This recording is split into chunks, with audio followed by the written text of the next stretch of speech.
दोस्तों, इस क्विज़ का लिंक हमने डिस्क्रिप्शन बॉक्स में भी दे दिया है। आप उस लिंक पर क्लिक करके इन प्रश्नों को वहां से भी हल कर सकते हैं, बशर्ते वहां को आपको आंसर शीट नहीं मिल पाएगा।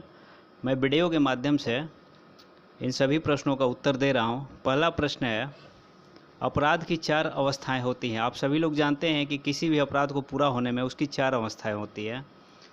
निम्न में से पहली अवस्था कौन सी है? हमने यहाँ विकल्प में रख दिया है चारों ऑप्शन को।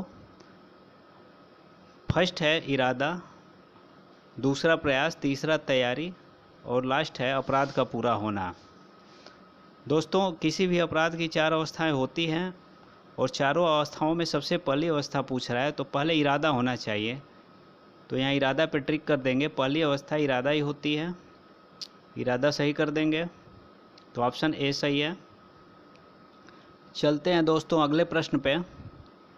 प्रश्न संख्या 2। प्रश्न संख्या 2, आईपीसी की धारा 108 में क्या परिभाषित है? आईपीसी की धारा 108 में क्या परिभाषित है? ए दुष्प्रेरण, बी दुष्प्रेरक और सी है घातक हमले के विरुद्ध आत्मरक्षा का अधिकार और डी है इनमें से कोई नहीं। तो सही उत्तर होगा बी। बी को सही कर देंगे, बी ऑप्शन हमारा सही हो जाएगा। अगले प्रश्न पे चलते हैं। प्रश्न संख्या 3, ये सीआरपीसी से क्वेश्चन है। आरोप शब्द की परिभाषा सीआरपीसी की किस धारा में है? धारा 2D, धारा 2B, धारा 2N, धारा 2E। तो इसका सही होगा दोस्तों धारा 2B। ऑप्शन बी सही होगा, बी को सही कर देंगे।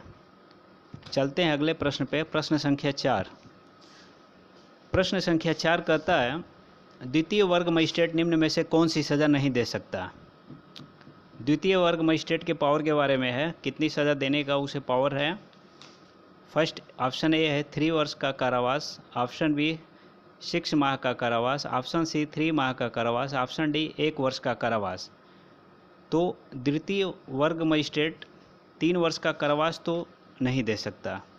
बाकी बचे 3 ऑप्शन, तो तीनों कारावास द्वितीय वर्ग मजिस्ट्रेट दे सकता है। उसे इतना पावर है कि वह 1 वर्ष तक का कारावास दे सकता है। चूँकि ऑप्शन बी में 6 माह है, ऑप्शन सी में 3 माह है, ये तीनों सज़ा बी सी डी तीनों सज़ा दे सकता है।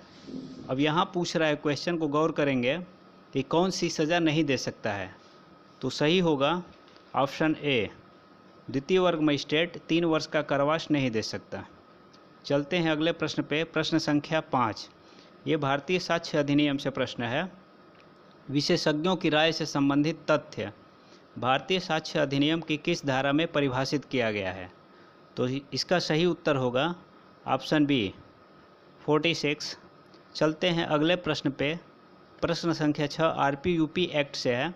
आरपीयूपी एक्ट के तहत कार्यवाही आईपीसी की किस धारा के प्रयोजन से न्यायिक कार्यवाही समझी जाती है? धारा 193, धारा 228, धारा 197 और डी है ऑप्शन ए और बी दोनों। आप सभी लोग जानते हैं कि आरपीयूपी एक्ट के तहत जो भी कार्रवाई हो जाती है तो उसे कार्रवाई की जाती है तो उसे न्यायिक कार्रवाई समझे। किस मामले में? क्योंकि यदि कोई जांच अधिकारी कार्रवाई पे बैठा है, आरपीयूपी एक्ट के तहत किसी भी मामले की जांच कर रहा है तो वहाँ पे न्यायिक कार्रवाई समझी जाती है। क्योंकि धारा 193 में मिथ्या साक्ष्य देने के लिए दंड और मिथ्या साक्ष्य के बारे में बताया गया है। धारा 228 में भी ये प्रावधान है कि यदि कोई न्यायिक कार्रवाई पे बैठा हुआ जांच अधिकारी है, अगर उसका कोई अपमान करता है तो उसे आईपीसी की धारा 228 के तहत दंडित किया जाएगा। तो इन दोनों मामले में न्यायिक कार्रवाई समझी जाएगी, इसलिए इसका ऑप्शन डी सही होगा। डी को सही कर देंगे। क्योंकि कोई भी जांच अधिकारी यदि आरपीयूपी एक्ट के मामले की जांच कर रहा है तो उसका कोई अपमान करता है या कोई बाधा डालता है तो उसके ऊपर आईपीसी की धारा 228 के तहत कार्रवाई की जाती है। यदि कोई मिथ्या साक्ष्य भी देता है तो उसके ऊपर आईपीसी की धारा 193 के अंतर्गत कार्रवाई की जाती है। इसलिए दोनों मामले में दोनों ही धारा के प्रयोजन से न्यायिक कार्यवाही समझी जाती है। चलते हैं अगले प्रश्न पे। प्रश्न संख्या 7, वरिष्ठ अधिकारी की परिभाषा आरपीयूपी एक्ट की किस धारा में है? तो ऑप्शन है धारा 2B, 2E, 2F 2A, तो इसका सही उत्तर होगा ऑप्शन बी। धारा 2E में वरिष्ठ अधिकारी की परिभाषा दी गई है। चलते हैं 8वें प्रश्न पे। ये रेलवे एक्ट से प्रश्न है। रेलवे एक्ट की धारा 179 के सब क्लास 2 के तहत आरपीएफ को निम्न में से कुल कितनी धाराओं में बिना वारंट गिरफ्तारी का अधिकार दिया गया है? तो option A 42, option B 31, option C 29, option D 32। तो इसका सही उत्तर होगा दोस्तों ऑप्शन सी। टोटल 29 धाराओं में 179(2) में टोटल 29 धाराओं को दिया गया, जिसमें आरपीएफ के प्राधिकृत अधिकारी, हम कह सकते हैं प्राधिकृत अधिकारी को ही पावर होता है कि वो बिना वारंट किसी भी व्यक्ति को गिरफ्तार, जो रेलवे एक्ट का अपराध करता है उसे गिरफ्तार कर सकते हैं। अगले प्रश्न पे, प्रश्न संख्या 9। यदि कोई व्यक्ति रेलवे परिसर में लगे सार्वजनिक सूचनाओं को मिटाता है तो उसे, यहाँ पे उसे होगा, उसे निम्न में से कितनी सज़ा होगी? 1 मास तक का कारावास या 500 रुपये जुर्माना या दोनों? सही उत्तर होगा इसका ऑप्शन ए। ऑप्शन ए सही कर देंगे। 1 मास तक का कारावास या 500 रुपये जुर्माना होता है। ये रेलवे एक्ट की धारा 166 में दिया गया है। रेलवे एक्ट की धारा 166 में दिया गया है दंड के विषय में। चलते हैं अगले प्रश्न पे, और ये अंतिम प्रश्न होगा। एनडीपीएस एक्ट से ये प्रश्न है। एनडीपीएस एक्ट में कुल कितनी धाराएं हैं? तो दोस्तों इसका सही उत्तर होगा ऑप्शन सी। एनडीपीएस एक्ट में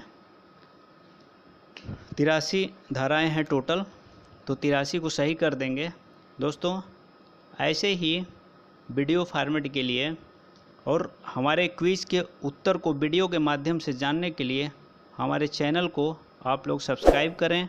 हमारे चैनल को सब्सक्राइब करने के बाद आपको वीडियो का नोटिफिकेशन आपके मोबाइल पे मिल जाएगा, और नोटिफिकेशन मिलते ही आप उस वीडियो को देखिए और वीडियो के डिस्क्रिप्शन बॉक्स में जाकर हमारे लिंक पर क्लिक करिए, और वीडियो देखने से पहले या देखने के बाद उस लिंक पर क्लिक करने के बाद आप हमारे फॉर्म को ओपन करने के बाद किसी भी ब्राउज़र में उसे ओपन कर सकते हैं, या तो क्रोम ब्राउज़र में खोल लीजिए या डायरेक्ट गूगल में खोल लीजिए।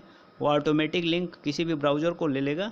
आप उस ब्राउज़र पे आप हमारे फॉर्म को फिलअप करें, उसमें नेम फिलअप करें, और उसके बाद उसमें जितने क्वेश्चन दिए हैं उसको सही कीजिए और अपने तैयारी को मापें। नमस्कार दोस्तों।